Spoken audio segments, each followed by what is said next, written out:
quero trazer para vocês hoje sobre a palestra que eu postei lá no Stories da Surakita Kodali. Ela é VP da Forest Research. A Forest é uma empresa de pesquisas que se coloca como obcecada pelo comportamento do consumidor, de entender o cliente. E foi uma palestra muito diferente dos outros CEOs que falaram muito de experiência do cliente, ou que falaram de cultura, de propósito, de olhar para o time, enfim. Esses foram os temas centrais, omnichannel, parcerias estratégicas. Ela não. A Surakita Kodali, que é a VP da Forest, ela trouxe números pra gente, ela trouxe dados, e eu vou colocar todos para vocês, tanto lá no Stories, quanto aqui depois do IGTV. Tá? Os prints, as fotos que eu fiz durante a palestra, para vocês também pensarem aí como uma estratégia nova para o negócio de vocês.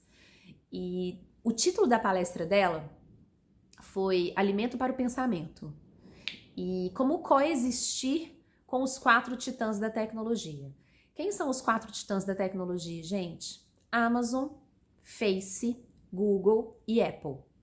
Né? Quando a gente pensa em tecnologia, esses nomes sempre vêm na nossa mente. E como empresas que a gente respeita e que a gente admira muito, né?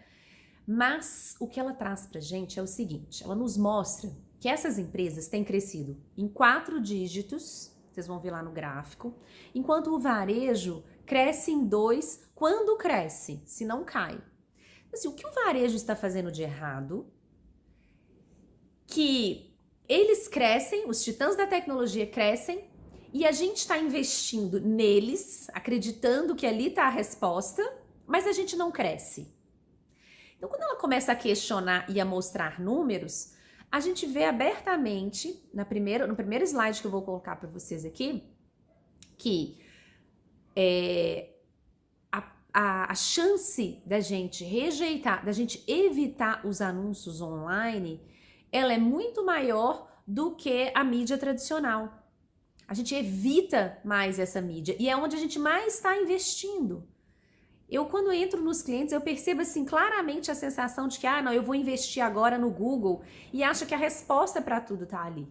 Porque ela coloca que a gente está idolatrando essas empresas.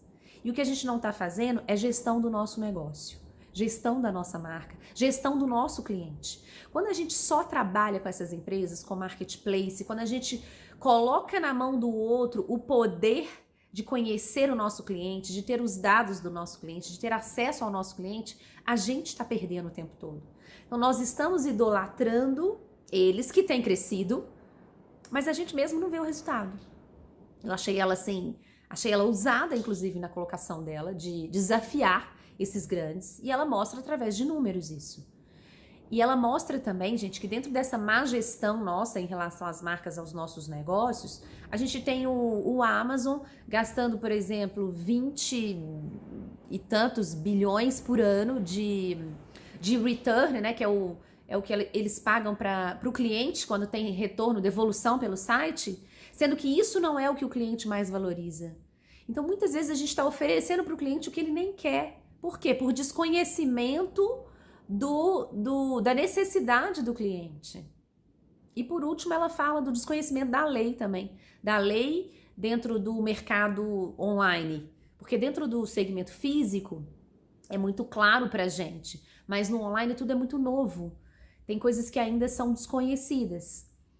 Então, gente, o que eu deixo para vocês de reflexão é isso, assim, que tanto que... e aí tem mais uma coisa que ela falou muito legal.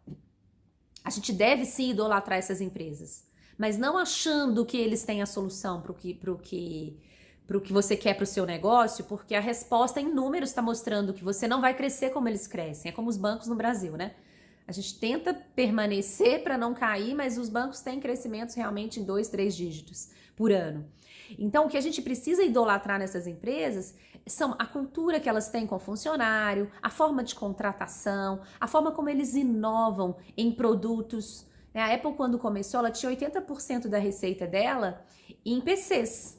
Hoje ela tem 10% da receita dela em PCs. Como que ela fez essa migração, lançando outros produtos que estavam muito mais adequados ao desejo hoje do consumidor. Não ficou parada ali, quando o PC representava 80% da receita dela, não ficou parada vendendo só PCs. Então, o nosso erro muitas vezes está nisso. Vamos olhar para essas empresas como disruptoras, sim, como inovadoras, sim, e trazer delas que elas nos inspirem nisso, mas não que elas tenham todas as respostas e que elas tenham a solução para a venda do nosso produto ou serviço. Porque elas não têm.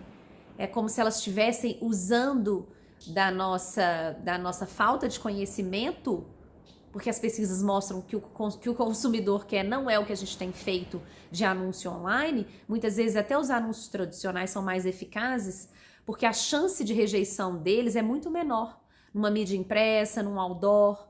E parece absurdo isso que eu tô falando, né, gente? Eu também senti isso. Por isso que eu tô falando que foi uma das palestras que me marcou muito. Mas eu vou colocar para vocês os números aqui depois do IGTV. E lá no Stories também. Lá no Stories eu coloquei o convite também da palestra dela. Então vamos pensar como que a gente vai fazer para existir juntamente com esses 4 titãs da tecnologia, que a gente precisa deles sim, que eles nos inspirem sim, que a gente use também dos recursos deles, mas que a gente não nos perca na gestão do nosso negócio. Aí ela fala, vamos olhar para dentro e vamos enxergar o que pode ser feito dentro de estratégia, em vez de pensar que eu já preciso entregar com drone. Porque a Amazon, gente, ela tá entregando produto em drone e a gente está olhando para isso e achando isso o máximo e acreditando que esse é o nosso caminho. Pode ser que seja, mas muito antes de chegar lá, a gente tem um dever de casa para fazer e olhando para dentro do nosso negócio. Ok? E aí, linkando isso ao movimento Techlash, porque o que é o Techlash? Ela não falou dele, mas eu tô fazendo uma associação para vocês. É um movimento que começou em 2018, se eu não me engano, na Inglaterra, onde os consumidores começam a questionar até quando ou até que tanto a gente vai permitir que essas empresas nos conheçam e nos invadam como eles têm feito. É de fato uma invasão de privacidade. Então o Techlash ele busca, e ele é uma ameaça para esses titãs da tecnologia, porque em algum momento pode ter um movimento muito forte onde todo mundo se recuse a aceitar, preencher, a participar, porque nós somos hoje coautores junto deles, né? A gente cede.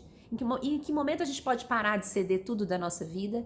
E aí, de fato, eles vão perder todo esse poder que eles têm. Depois eu vou fazer um post sobre o Techlash, ok?